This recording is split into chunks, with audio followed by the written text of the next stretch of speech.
রাহু যখন কুণ্ডলিতে শুভ থাকে তখন হঠাৎ প্রচুর অর্থ দেয় এবং চারিদিক থেকে অর্থের দরজা খুলে দেয়। এমন জায়গা থেকেও টাকা আসতে শুরু করে যেখান থেকে আপনি কল্পনাও করেন, কারণ রাহুর মধ্যে রয়েছে একজন ভিখারিকে রাতারাতি রাজা বানিয়ে দেওয়ার অসাধারণ ক্ষমতা।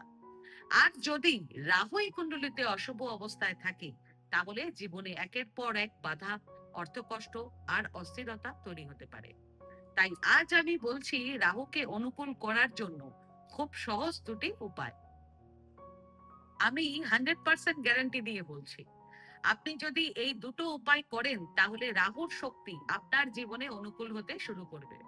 উপায়টি করার জন্য আপনাকে কোনো পূজা বা বড় খরচ করতে হবে না। প্রথমত, নিজের বাথরুম সবসময় পরিষ্কার এবং শুকনো রাখুন।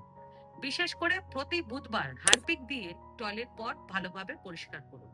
আর টয়লেট পট ব্যবহার করার পর ঢাকনা সবসময় বন্ধ করে রাখবেন।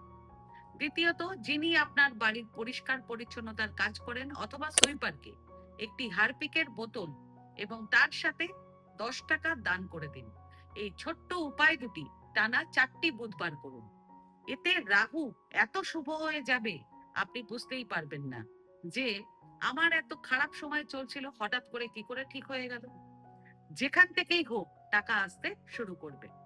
যেখান থেকে আপনি টাকা পাচ্ছিলেন না, সেখান থেকেও টাকা আসতে শুরু হয়ে যাবে।